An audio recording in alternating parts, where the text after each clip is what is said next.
Before we get to the mayor's management report, the last council meeting, we had a discussion about the matter that I had asked Deputy Mayor Peter Ivanovich to take to the Board of Ethics. The reason why I did that is there was a lot of speculation and misreporting and misstatements about the misconduct or apparent misconduct of the mayor and city staff. I felt it was important that we had an independent view, and so by charter, we had a city official take forward to the Board of Ethics. They have looked at the matter since our last meeting and have ruled that there was no preferential treatment sought or received by the mayor. And I hope this puts this matter to a close. I think we need to move on and stop questioning people's motives and intentions and look at facts, because in this matter there was no act or act of misconduct, that was ever articulated other than the perception that there could be a possibility of misconduct. So that puts the matter to a close. I'll open it to the council. Peter, if there's anything. Yes. I've thought long and hard about this, and in fact, wrote down what I say tonight, so with your indulgence. The events of the last few months regarding the mayor can best be described as Oliver Stone comes to town. Bizarre conspiracy theories have been piled upon top of each other, creating a mountain of innuendo. It's been to Rye's great benefit that the Board of Ethics brought us back on firm ground. As you know, they found that the mayor and city employees have not violated the public's trust. The mayor was treated by the building department and the tax department just like any other citizen. The Board of Ethics, led by Chairwoman Beth Matthews, plus John Alfano, Ted Dunn, Kristen Wilson, and Scott Pickup, deserve our thanks for their hard work and their contribution to the community. And I particularly thank Kristen Wilson and Scott Pickup for their efforts in creating the timeline of events, which is now a public document. Although it was necessary for me to write to the Board of Ethics, that doesn't excuse the anguish caused Maureen Ekman of the building department or Noreen Whitty, our tax assessor, by having their integrity questioned. Unlike council people, they don't speak from the dais and can't defend themselves as we might. I apologize to you. It is my fervent hope that you, Maureen Ekman and Noreen Whitty, never have to undergo this experience again. Rye faces major problems. Our infrastructure is crumbling. Roads and bridges need repair, sidewalks must be built or improved, and crosswalks made safer. Underneath our roads lie millions of dollars in needed repairs to sewers and storm drains. We have no significant protection from another flood. The sluice gate is not a significant protection, it's just a start. And even a stroll, as I walked here from my office to City Hall, even a stroll down Blind Brook reveals that its retaining walls are caving in. All told, according to the city planner, Christian Miller, not even including the walls of Blind Brook, our capital needs for infrastructure repair exceed $42 million. Every sentence we devote to this malicious fiction about the mayor is a step away from addressing the real problems of Rye. I hope to say as little as possible, or nothing at all, on this question going forward. We have real work to do. Thank you. Okay, anyone else? Susanna? Anyone? Yeah. Catherine? Laura? Yeah, I must say that I respect the integrity of everyone who's on the city council and everyone who's on the city staff. And I've spent a lot of time thinking about the integrity of the process here. And I'm not entirely comfortable with that, and I've shared that with a number of you who are up here. I really want to put this behind us. I personally feel that the conclusion that they've arrived at is probably the conclusion that should have been arrived at. But the problem is that I'm in a position up here, and I'm new at this, but I'm in a position up here where I feel like I have to defend the process that the city went through. And I don't know that I'm not comfortable with the process. Specifically, I'm not comfortable with the process because I made it very clear the last time we talked about this that I felt that the Corporation Council was conflicted in participating on the Board of Ethics. And my discomfort, my feeling that the Corporation Council was conflicted, it continues. I don't think it changed from the first time that they looked at this inquiry to the second time. And I think that the process really would have benefited if the Board of Ethics had received separate counsel. And I say this knowing that I really want to assure everyone that I have nothing but respect for the people who sat on the Board of Ethics. I think that they carried out their duties carefully and ethically, but I just feel that the appearance of an unfair process compromises the integrity of the ultimate decision. And I have too much respect for the city and too much respect for the mayor to not say something about that at this point. I feel that the mayor deserves to be cleared if in fact the determination was made that it did not engage in any wrongdoing, any improper use of his office. And I truly believe that the problems with the composition of the Board of Ethics really undermine people's confidence in the process. Okay, Laura, thank you. Joe? I would agree with Laura, and I otherwise made my position pretty clear at the last meeting, that I think that the process, as Laura indicated, has been flawed. The developments that have taken place since our last council meeting have only, in my view, exacerbated that. And clearly this has been a distraction. It's gone on for months. It didn't have to go on for months. And we all want it to be over, but we all want it to be over in a way that people can have confidence and faith in the process. And I don't think that's the case. I hear references to misstatements, conspiracy theories. I really don't even know what happened. And the first time in all this time that this matter has been going on that we got any attempt at a representation of the facts was just yesterday when the city manager gave us this bullet point of events. And at a minimum, I would like to know more about that. Even Judge Alfano, during the Board of Ethics meeting, raised the specter of taking sworn testimony, putting it on the record, hiring an independent counsel to help them. And I think John was on the right track. He wanted to make sure that the process had integrity, and I think that's where Laura and I are coming from as well. So, I had proposed an independent review. I still feel that's necessary. Based on my comments at the last meeting, I don't think that there's any appetite from a majority of the council to do that. So, I don't want to belabor the point, but I certainly don't appreciate attacks that come my way and the way of other members on the council simply because we're advocating for a fair, transparent, and open process. And that's all I have to say on that. Okay, Richard? Yeah, last time we met, I said we should let the Ethics Committee make the final judgment, and we'll have to live with it whether we like it or not. I don't think that there was any conflict because people know someone else.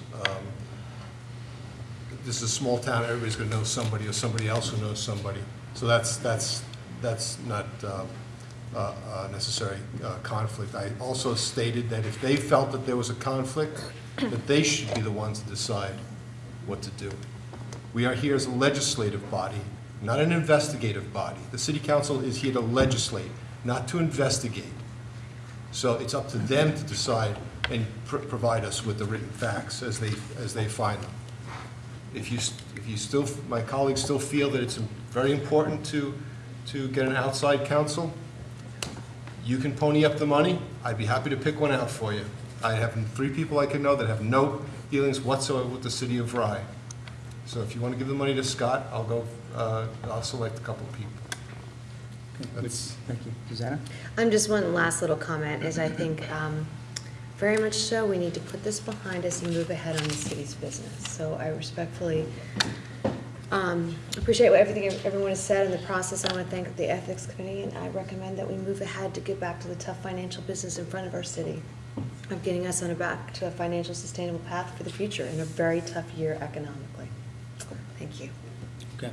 So I would just say that as the person being accused, I'd ask Joe or Laura, what is the misconduct that you are alleging that took place between the mayor and city staff? What is the act, the specific act of misconduct? You know, Doug, I really, really don't think that the tone that you're taking at this very moment and the tone that you've taken throughout this process, and more particularly in the statements you've been emailing out, are appropriate, okay? If it were me, I think at the very beginning, Doug, and I really didn't intend on engaging you like this, but since you're pointedly Well, I'm not asking, what am I pushing- being accused of, Joe? somebody once gave I me asked you advice. that don't- last meeting, I didn't get an Somebody answer. once gave me advice, don't push your way through an open door. Well, you know, since you asked, Doug, I think that everyone on the council was extremely sensitive to allowing you and the city manager to get out in front of this early on. I think the reason why this dragged on for months is because you did not avail yourself of the opportunity to put out the facts as to what happened when you had that chance.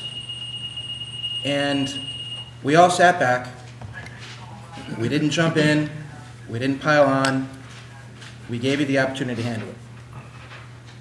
That didn't happen. And I don't think that referring it to the Board of Ethics was the right way to proceed, because even as Judge Alfano said during the deliberations, really, the Board of Ethics is not the one that does the investigation.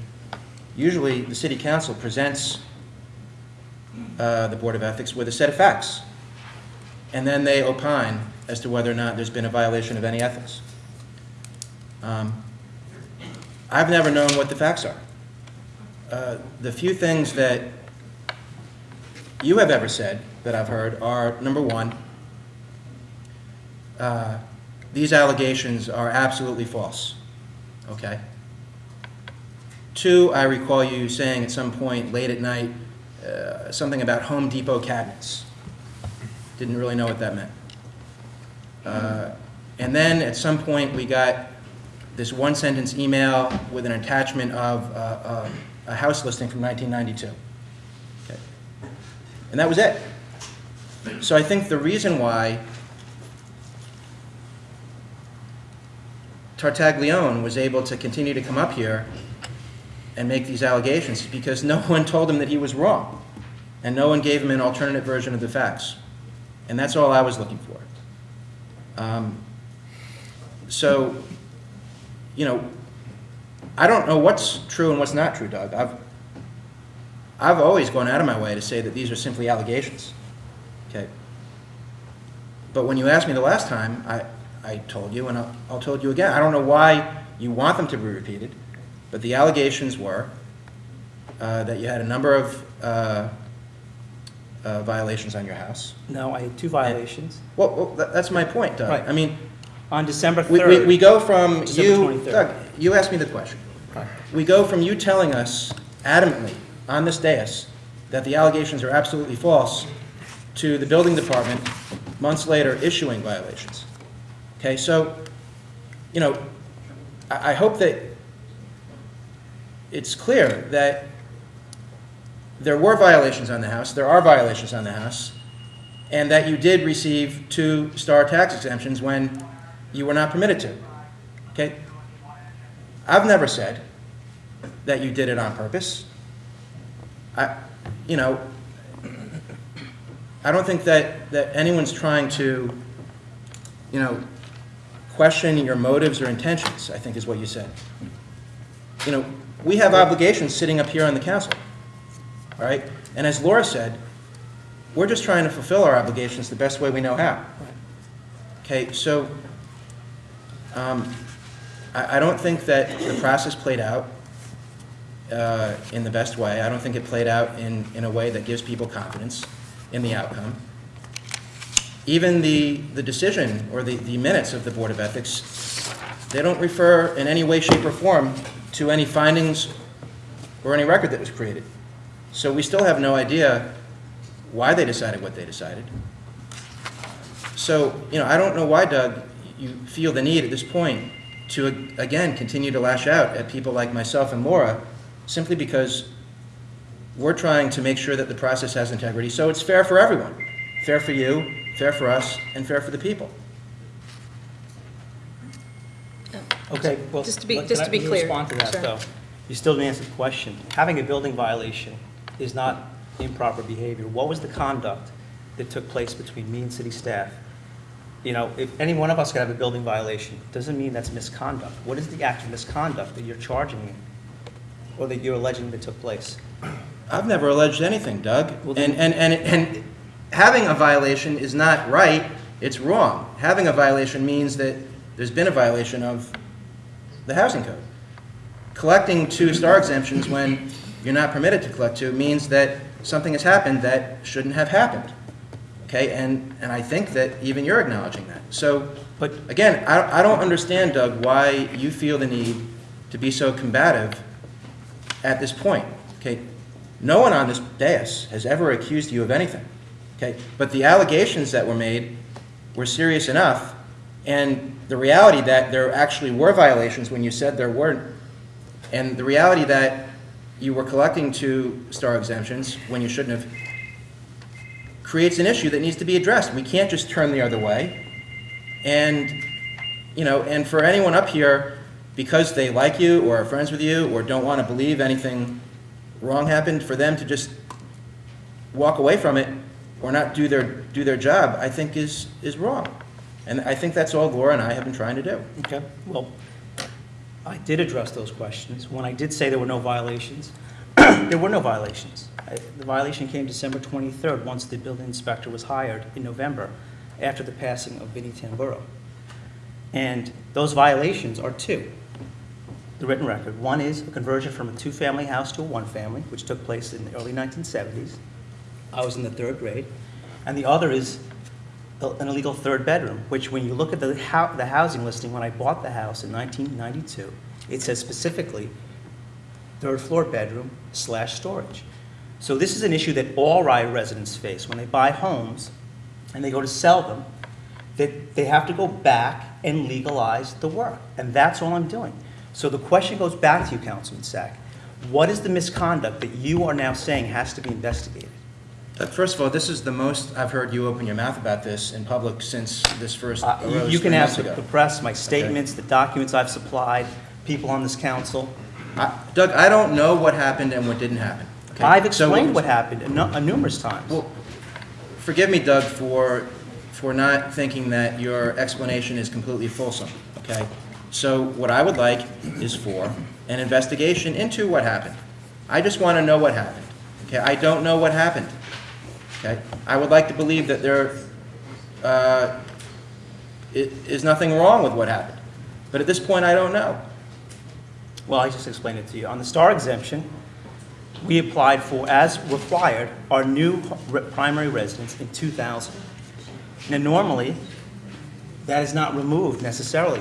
And so, when it became about, as I have said, with the change in the STAR program this year, there are a number of discrepancies statewide that came about, and the law allows the state or the taxing authority to go back 3 years. Well, That wasn't good enough. if I you- owe what I owe, and I paid the full amount. If you would, since you're now so ready to answer questions, Doug, perhaps what we can do is either have the council or have an investigator that we hire, which sounds like he knows a few people, put these questions to you, and then you can answer them. And I this just is, and answered this them, is, Joe. and this is all we've been asking for from the very beginning. No, I just answered them, okay? And the staff has answered them before the Board of Ethics. So if you have issues, let me just finish though. This all started with a video that was taken by Leon Schulte of My Homes, following me around, which, this is a volunteer gig, folks, and that's a little creepy. And then it was followed with a complaint by Ray Tartaglione, and those allegations have been parroted by people on this dais. And so if we're going to do an investigation of the mayor and my relationship with city staff, I think we need to take a 360-degree view. And let's look at the relationship between the accuser, Ray Tartaglione, Mr. Floaty, and people on this dais.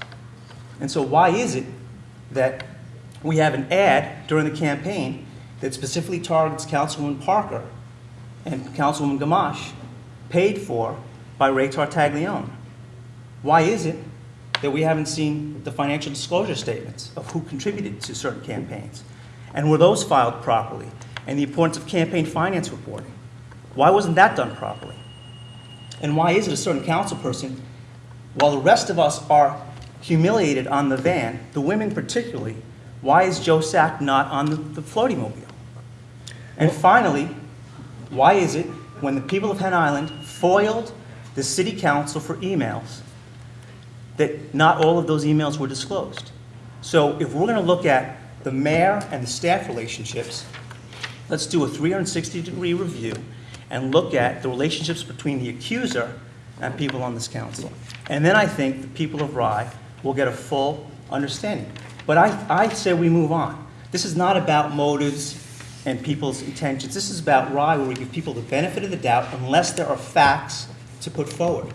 And my question goes back to Councilman Sack and Councilman Brett. What are the facts of misconduct that you're accusing the mayor and city staff of participating in? Because we're still waiting. How disgusting, Doug. How disgusting you are to try to slime people like that after what you've just been through. Okay, I mean, that's just absolutely outrageous. You know, I went on record that ad that Ray Tartaglione did was absolutely wrong. I wrote a letter to the editor. Okay, I can't control what people do, Doug. So you're insinuating that I have some sort of relationship with Ray Tartaglione? Just answer my question. Okay, and you're It's all about insinuating, innuendo and you're and insinuating, perception. Doug, excuse me, and you're insinuating that there has been a FOIL request that hasn't been answered properly? You know, that's just disgusting. I can't believe, Doug, that after all that has happened, this is how you're responding. I understand you're under a lot of pressure, and I understand this is taking its toll on you personally, but that's no Joe, way no. to act. Gentlemen, No, gentlemen. no, no. All I'm saying is, if you're going to question the relationship between the mayor and city staff with innuendo, then let's take a full view of the relationships with the accuser as well. Peter, did you have something? Yes, I would just like to reread a paragraph I read just about 6 minutes ago. Rye faces major problems.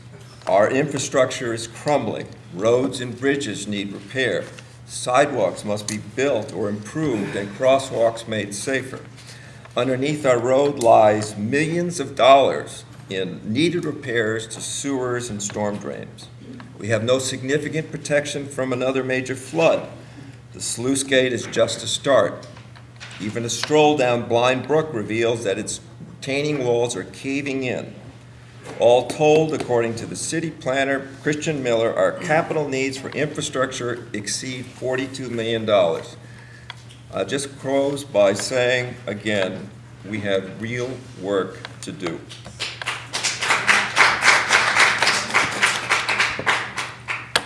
Laura? I'd like to defend my own integrity here for a moment, because I have nothing to gain by questioning the integrity of this process. And I resent the implication that somehow I've got personal motives here.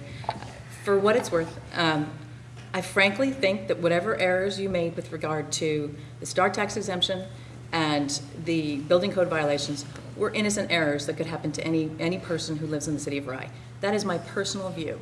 My objections are to the process that was employed here, specifically the participation of the Corporation Council and the city manager in the deliberations of the Ethics Committee.